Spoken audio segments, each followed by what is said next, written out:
Oh no! Not long ago, on the internet's very own final dungeon, Twitter, I saw this post asking about which games had the best opening sequences. A couple obvious answers came to mind, but as I kept thinking about it, I started remembering more and more games that just start off so good. And before I knew it, I started making this video. I'm not gonna pretend to be this super analytical person that knows the secret formula behind what makes a great opening sequence, but I do know a great opening sequence when I see one, so here's hoping that whoever's watching this will agree with me on some of these if I talk excitedly enough about some of them. Anyways, on with the list, in no particular order. Castlevania Symphony of the Night. When coming up with what games have the absolute best opening sequences, this is one of the first to come to mind. The game's opening is actually a recreation of the final moments of the previous game, Castlevania Rondo of Blood, starring Richter Belmont, even outright stating that this is the final level. After a great moody FNV showing off Dracula's castle in glorious 3D, you're greeted with the finest example of so bad it's good early video game voice acting. Your words are as empty as your soul. Mankind ill needs a savior such as you. What is a man? A miserable little pile of secrets. But enough talk. Have at you! Silly as it is, it evokes such a feeling of excitement that's only elevated during this epic battle, and it should be epic since again this is a remake of the actual final boss from Rondo of Blood. After that, you take control of Alucard and the game begins proper, but the excitement factor still doesn't let up. The game goes out of its way to make you feel extremely powerful, instantly taking down massive foes in gorgeous bursts of flame. It's so cool! Of course, the game gets much more difficult as it progresses, but this opening serves to let the player know the son of Dracula ain't no wimp. And I haven't even mentioned the music throughout this whole section is freaking god tier. The opening section is so good it's worth the $10 just to experience it alone. Well, you should also probably just go ahead and play the whole game. I mean, it's pretty good. The Legend of Zelda: The Wind Waker. So this list is more about the opening moments of the games themselves, and not necessarily about the introductory cutscenes, since I think that could be its own topic for another time. But I would be remiss to not mention the opening scroll from Wind Waker. Everything about this scene is perfect. The artwork is iconic, the storytelling is brilliant, the music is utterly masterful. It does not get better than this. This is video games as an art form. But onto the game itself. The Legend of Zelda is undoubtedly my all-time favorite series, but I'll admit the games vary widely in terms of how exciting their beginnings are. Some are intentionally slow-paced with a focus on characterization, while others drop you right into the action without so much as a wave hello. Wind Waker at least doesn't waste too much time before getting to the exciting stuff. It's not long after the game begins before Link's quiet little island is met with pirates in pursuit of the giant bird called the Helmarok King, who kidnapped their captain, Tetra. After taking a cannonball to the face, the bird drops Tetra into the forest on the island's peak. Link goes to check it out, his sister catches up with him, and then Big Bird comes and snatches her away, mistaking her for Tetra. And so, after some persuasion, Tetra sets sail with Link to rescue his sister, leaving his friends and family behind indefinitely. Resident Evil 3. The remake of Resident Evil 3 lets you know exactly what to expect from the game the moment it begins. You're just walking around your apartment, minding your own business, and all of a sudden, BAM! That's a bam! Next thing you know, you're running for your life from Nemesis, a giant zombie man who has a violent, overwhelming hunger for a Jill sandwich. But I mean, let's be honest, don't we all? The opening is a perfect showcase for what's in store, since you'll be seeing Nemesis again, and again, and again, and a bunch more times after that. I mean, he's on the title screen. He ain't going down that easy. Bitch can't even swim. Final Fantasy VI. Right from the title screen, the game manages to impress with its foreboding atmosphere. I haven't really accounted for title screens up to this point, but in this game, as long as you don't have any save files, the title screen is unskippable and segues directly into the game's opening. After a brief intro that sets up the game's plot, you're met with a short scene atop a snowy cliffside. There's no music, but rather the strangely calming sounds of the blizzard winds. In this scene, you're introduced to Terra, a magic user robbed by an evil empire of her free will to be used as a pawn for their nefarious schemes. And then it happens, the opening credits. One of the most iconic scenes in all of gaming. Terra and her escorts march their Magitech armor slowly through the blizzard in the beautiful pseudo 3D Mode 7 graphics the Super Nintendo was famous for. The light of civilization flickers in the distance, and composer Nobuo Uematsu expertly ties the scene together with the somber and somehow foreboding song, Terra's theme. I honestly cannot think of another game of the era that achieved such cinematic mastery. And as far as the gameplay goes, you start the game in your Magitech armor, completely obliterating anyone and anything in sight. Boom! Choom! Bam! That's another bang. I always love when a game makes you feel like an overpowered god. Super Mario Galaxy. This game doesn't do any one particular thing in its opening so incredibly that it stands out, but rather it does so well in all its aspects that the opening stands out as a whole. You get the game's one full line of voice acting in the form of Peach's invitation letter, which is a nice tribute to Mario 64. Then you get to run around Toad Town in an actual 3D Mario game. It's small and linear, with little to nothing to explore, but it's appreciated nonetheless. Then you see Peach's castle for the first time in a mainline 3D Mario game since, again, Mario 64. And man, the graphics and overall atmosphere are so good. It's hard to believe the game is running on the supposedly underpowered Wii. And then, boom, here comes Bowser's Armada, the orchestrated rendition of Super Mario Bros. 3's airship theme. The airships themselves, oh, it's so good. I admit a lot of this stuff is probably nothing too exciting these days, since there is nothing Nintendo loves more than pulling the old nostalgia card. But back when the game first released, it was so cool to see the return of all these classic elements. But what is undoubtedly exciting is the whole awesome cutscene that plays during all of this. Bowser has never looked more sinister. He then takes a page out of his old Paper Mario playbook and flies away with the castle in tow. And when Mario gets launched into space, you're pretty much dropped straight into the Galaxy game's unique style of levels, and thus the game begins proper. The Legend of Zelda: Majora's Mask. More so than any other 3D Zelda game, Majora's Mask doesn't waste a second more than it needs to capture the player's attention. While most games in the series begin in a peaceful village, usually with Link sound asleep, this game is a direct sequel to a game that already did all that, so it ditches a slow build-up. In the game's opening scene, Link ends up in the wrong hood and gets jumped by a couple of fairies and then has his ride stolen by this douche. Link runs after him and ends up falling down this crazy trippy-dippy hole thing, and then Skull Kid is all like, "I got rid of your horse, bro," and then he turns into a Deku scrub just for the giggles, then screws off elsewhere, leaving one of his friends behind because, like I said, douche. So Deku Boy and his winged acquaintance then meet the happy mask salesman, who promises to turn Link back into a human if he can get back Majora's Mask, which is stolen from him by the Skull Kid. So they finally enter Clock Town, where they're greeted by a friendly face that's just days away from crashing down and giving everyone a nice, horrific, fiery death. Long story short, Link meets with the Great Fairy, causing life-lasting trauma, gets involved with the neighborhood delinquents, sloshes around in the sewers like the horrid little beast he is, gets trolled by Skull Kid again, and finally passes his realtor pre-licensing course, jump-starting his dream career as a real estate professional, and honestly, I think we should all wish him luck on his road to success. He finally confronts Skull Kid atop the central clock tower, gets back his horns of time, plays the Song of Time Princess Zelda taught him, and goes back in time 3 days, where the happy mask salesman prematurely holds up his end of the deal before committing child abuse. All of this in just the first hour of the game. This game's opening sequence is, if nothing else, very eventful, and I can only think of a few others that can possibly top it. Actraiser. A game's opening sequence doesn't necessarily have to be an adequate introduction to the game's core mechanics to be great. Sometimes all you need is a big sword and a rockin' soundtrack. Enter Actraiser, the Super Nintendo launch title that was part city building simulator, part action side-scroller. By my estimate, you'll spend a bit more time zoning out in the sim parts than you will be slashing away in the action segments, which act more as a payoff for the fun but decidedly less exciting sim parts. So it's good that the game lets you get a nice, good taste of that sweet action from the get-go, casting your godly spirit to the earth below to wreak some divine havoc to one of the baddest tunes featured on the console. Shin Megami Tensei 4. When you think of the Shin Megami Tensei series, you think of demons and you think of Tokyo, or at least some form of modern-day Japan. When you start Shin Megami Tensei 4, however, you'll find demons aplenty, but Tokyo isn't even hinted at. Instead, the game takes place in the medieval-inspired Eastern Kingdom of Mikado, where you play as a samurai.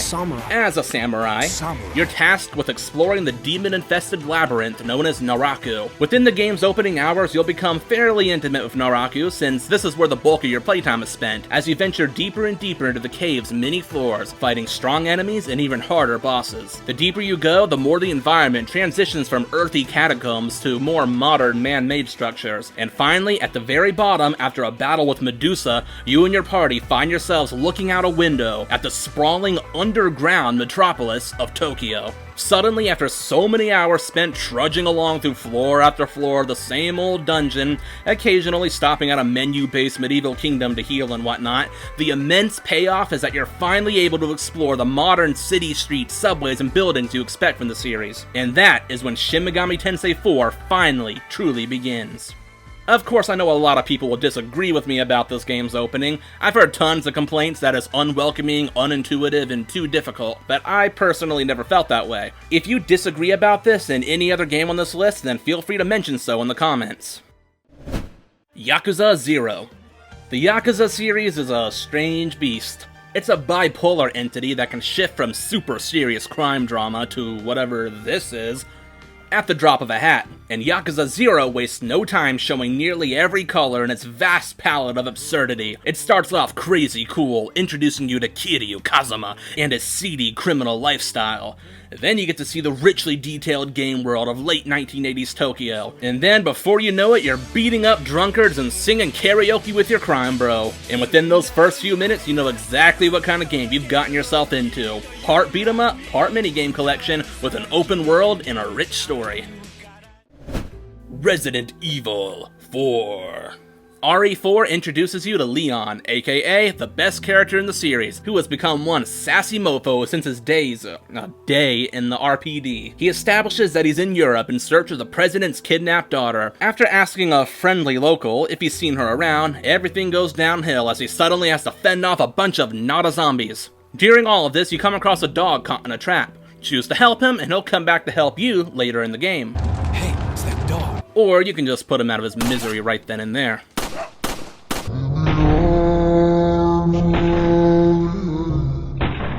Leon soon makes his way to a peaceful village, full of hardworking citizens going about their daily tasks. The very picture of serenity. Nothing dubious here, just a quiet, peaceful... And then they all attack you by the dozens. I really love the way the game eases you into this big set piece. It gives you just one enemy to deal with, then makes you handle two of them, then throws a few more at you, and then the game finally decides that playtime is over and makes you take on an entire freaking village full of them. Not only that, but if you decide to hide inside like a PAB, they'll send Chainsaw Magoo after you with his limited edition Resident Evil 4 GameCube controller, and if he catches up with you, you're screwed. But he's nothing a well-placed grenade can't take care of. I've played through this game a million times, so I'm like an expert at this point. But when I first played it, this segment was hard, especially when Chainsaw Guy shows up. I can't even count how many times I died. Even now, this part brought my heart rate up while playing it. So after a while, a bell rings and all the villagers go away. That's when Leon says one of the most Leon lines in the whole game. Where's everyone going? Bingo? And thus begins a new Resident Evil. Oh, and also you can throw an egg at this cow's face, and it's so funny, you just have to see— Oh, I missed.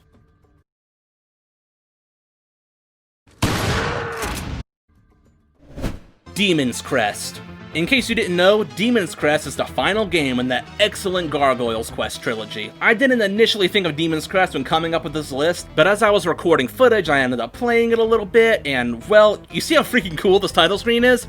Anyways, the moment the game begins, on the very first screen, you're assaulted by a disgusting, rotting zombie dragon. Then, after you've beaten him, he rams his head through the wall, ready for round 2.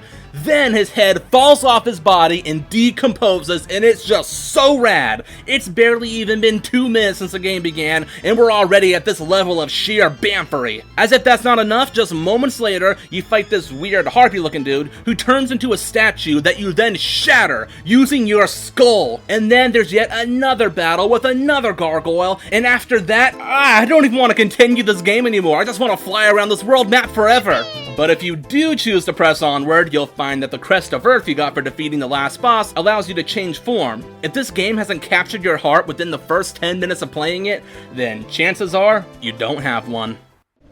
Paper Mario. Like many games in the Mario series, Paper Mario opens with a letter from Princess Peach, this time inviting him to a party at the castle. But before even that, you see the letter being delivered by a unique-looking paratrooper, and it's right there that the game's opening begins its string of subtle and not-so-subtle foreshadowing. See this guy's paracarry who joins your party in Chapter 2. Fast forward and you'll get a cutscene of the Mario Bros. Strolling through Northern Toad Town, where the game teases you with interesting background elements that it's not quite ready to let you explore. When they reach Peach's castle, you're free to mingle with the other partygoers. You'll meet Frost T and his friends from the Shiver region, a resident of Koopa Village, and this Toad and no Mouse from Dry Outpost. Now you know you'll almost certainly be visiting those locations later on, but for me personally, these teases of what's yet to come make me so excited to press onward. Also, interestingly, the guests seem to heavily imply that there's some sort of romance between Mario and Peach, which isn't a topic Mario games usually explore. Back to the topic of foreshadowing for a moment, you can't enter any of these side doors in the castle, which implies that this location will be visited later on. But, considering the events of a certain upcoming scene, eventually exploring the castle becomes a much more exciting prospect. So anyways, Peach is deeper in the castle, waiting to spend some private time with Mario. And God, I love this game so much. I have to mention all the little details, like how the music fades the further away you are from the party. It's just such a nice little touch. Anyways, right after you meet up with Peach, the ground starts shaking, and the entire freaking castle gets propelled into the sky by Bowser, 7 whole years before Mario Galaxy made it cool again. Then Bowser himself crashes through the window, and the fight begins. Only Bowser uses the power of the Star Rod to make himself invincible. After toying with Mario for a bit, he finishes him off with a blast of fire breath, and strikes his unconscious body with a good old bolt of lightning for good measure, happily letting Mario fall to his demise. This isn't the humorous, bumbling screw-up Bowser you see in all the other Mario RPGs. This is primary antagonist Bowser. He's invincible. He puts Mario in a literal days-long coma. This Bowser means business. And as our defeated hero slowly falls down to the earth below, the title screen fades in. Paper Mario. And this near-perfect masterpiece of a game only gets better from here on. Okay, so this game is getting too long and I'm only halfway through it, so it's time for the rapid-fire speed round! Metroid Prime, investigating space pirate activity aboard the space station, the frigate Orpheon, culminating in a battle against the Parasite Queen, and a classic Metroid-style escape that leads you to following Meta Ridley to the stark natural surface of the planet Talon 4. Metroid Prime 3 Corruption, Meta Ridley! Final Fantasy IX, you and your theater troupe kidnapping Princess Garnet of the bustling kingdom of Alexandria, just the first of the game's many great towns, but it's okay, because she was gonna run away anyways. Also getting introduced to Vivi and Steiner, the 2 best characters in the entire series. Do not try to argue with me, I only state the facts, El Sai Congru!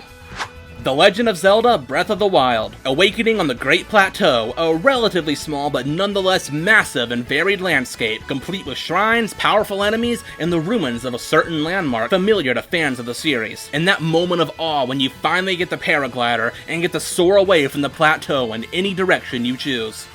The Legend of Zelda A Link to the Past, waking up during a thunderstorm and following in your fallen uncle's footsteps, storming the overtaken Hyrule Castle, and rescuing Princess Zelda from her cell before she can be sacrificed by the evil wizard Aghanim. Chrono Trigger, the millennial fair full of fun and minigames where nearly every seemingly innocuous action you make or don't make comes back into play later in the game when you're on trial for kidnapping the princess. Final Fantasy VII Remake. The bombing mission from Final Fantasy VII was cool in the original, but the remake significantly ups the excitement factor, while also introducing players to the new battle system and reimagined characters. And the fight against the Scorpion boss makes the same battle in the original look laughable in comparison. Bayonetta 2. Bayonetta is a series known for being straight up ridiculous in terms of how over the top its action is. So how do you introduce players to such a crazy experience? Well, the first game throws you into an epic fight atop a free-falling clock tower, which is cool, but is it battling a dragon on top of a skyscraper cool? Because that's where we find ourselves in just the first few minutes of Bayonetta 2. I think it's safe to say that the next game in the series has a lot to live up to. And finally, Super Metroid. Okay, all together now.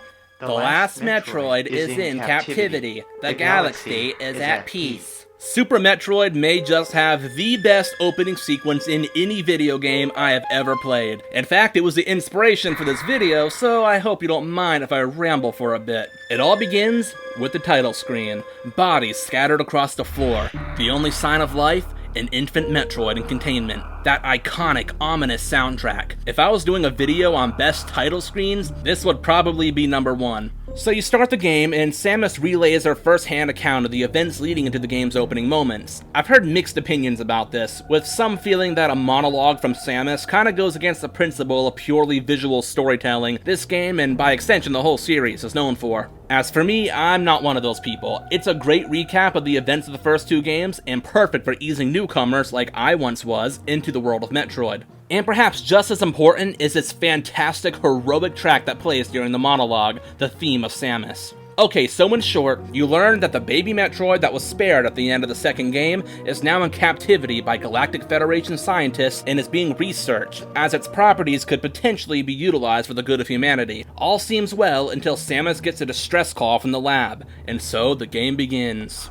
As Samus, you make your way to the space station and soon find yourself at the same spot from the title screen. Only something is missing. You make your way to a small, dark room, and there it is, the baby Metroid, safe and sound. But the door behind you was locked, and lurking in the shadows is the perpetrator behind these events, Samus's arch-nemesis, Ridley. After a short, unwinnable battle, Ridley escapes with the Metroid in that beautiful Mode 7 glory I love ever so much, and he initiates the station's self-destruct sequence while he's at it. I'd like to say that what follows is a desperate escape sequence that will make the player's palms sweat from the sheer intensity of it all. But it's only the beginning of the game, so they give you plenty of time to escape. Nonetheless, you get a cool cutscene of Samus's narrow escape from the station's destruction before heading for planet Zebes. Zebes? And usually I'd say that this is where the opening sequence ends and the game begins in full, but we're not quite there yet. Your ship lands on the planet's rain-soaked surface. Atmospheric vocals play under the sounds of rainfall and thunder.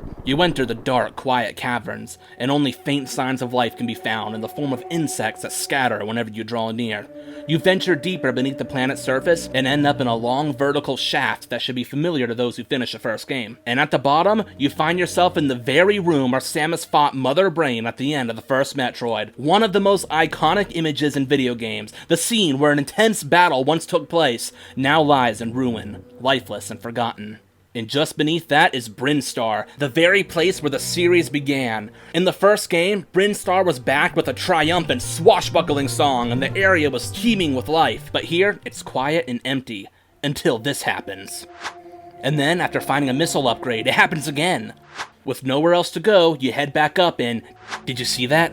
So, after all that suspense and build-up, the space pirates finally decide to come out of hiding. After making your way past their forces, you find that the planet has sprung to life. From here, I can talk about the Chozo statue, a once innocent staple that comes to life and attacks Samus. And I should probably mention the statue chamber, a striking room at the end of a foggy hallway, with Ridley's evil visage resting atop a monstrous diorama, underneath which appears to be a path leading down. But then again, I could keep talking about this game forever, so I will leave it at that. So, I know there's gotta be tons of other games out there that I haven't even played, each with their own amazing opening sequences. So if you feel like I've missed something, I definitely want to hear about it in the comments, since I'm always looking to be introduced to a potential new favorite. And with that, I have to once again ask that you please give this video a quick like, since that's apparently what earns me visibility on this website, and there's nothing worse than talking into the void. Anyways, thank you for watching, from me and my BFF, the Superior Mario Bro. Yahoo!